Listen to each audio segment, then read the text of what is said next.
आज मेरा घर टूटा है, कल तेरा घमंड टूटेगा।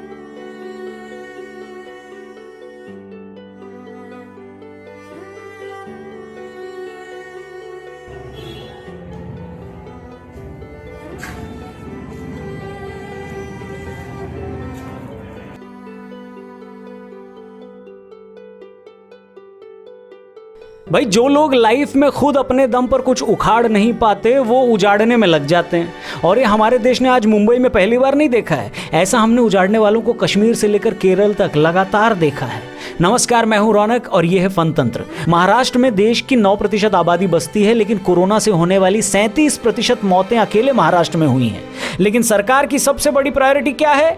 कंगना का घर तोड़ना। लेकिन खबरदार अगर आपने वहां की सरकार पर सवाल उठाया तो, क्योंकि शूरवीर परम प्रतापी नौटी नेता गुस्से में आ गए तो आपका भी घर तोड़कर अपनी कुंठा मिटा सकते हैं। सबसे पहले तो हम एकदम क्लियर कर दें कि अगर कंगना का ऑफिस इलीगल कंस्ट्रक्शन में आता है तो कार्रवाई बनती है, लेकिन जब ऑफिस बनने के 8 महीने बाद बीएमसी जागे और कोर्ट के निर्देशों से आगे जाकर आनन फानन में मुस्तैदी से बुलडोजर चलाए तो सवाल तो उठेंगे ही। और 2014 में हमारा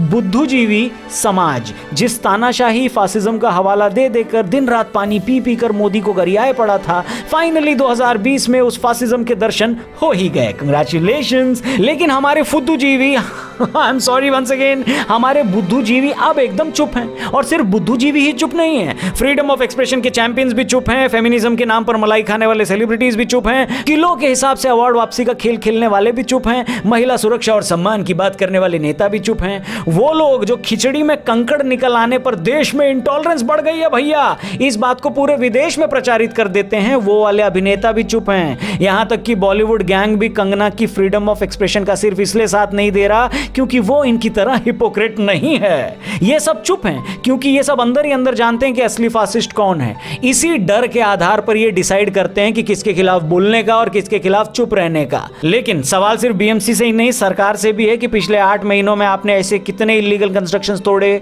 वो भी लॉकडाउन में। क्या सिर्फ आपको कंगना का ऑफिस ही मिला था क्या जो इलीगली बनाया गया था? सवाल राहुल गांधी और बहन प्रियंका गांधी जी से भी है कि कहां हो दीदी और भैया, क्या हुआ अब FOE का? क्या आप कंगना के लिए सिर्फ इसलिए आवाज नहीं उठाएंगे क्योंकि वो आपकी फैन नहीं है? सवाल बीजेपी पर भी उठेंगे कि सत्ता का, हेलो, आप सत्ता का ऐसा उपयोग कब सीखोगे भाई? कब तक लोगों को सिर्फ इस बात की सजा मिलेगी क्योंकि वो आपके सपोर्टर भी थे, खासकर केरल और बंगाल में? लेकिन एक सेकंड, एक्सक्यूज मी, हम यहां कोई फोटो नहीं लगाएंगे वरना हमारा यूट्यूब भी इंटॉलरेंट हो जाएगा।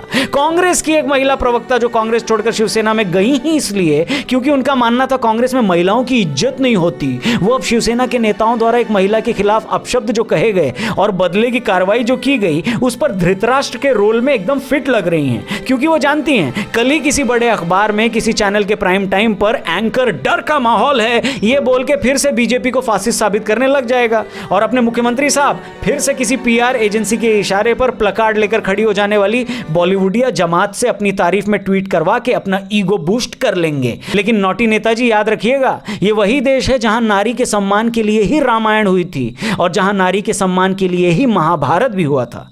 और अब तो कंगना ने भी कह दिया है कि आज मेरा घर टूटा है, कल तेरा घमंड टूटेगा। क्यों नौटी जी? वैसे ये वीडियो पसंद आई तो जरूर शेयर करिएगा। अपना ख्याल रखिए। जय हिंद।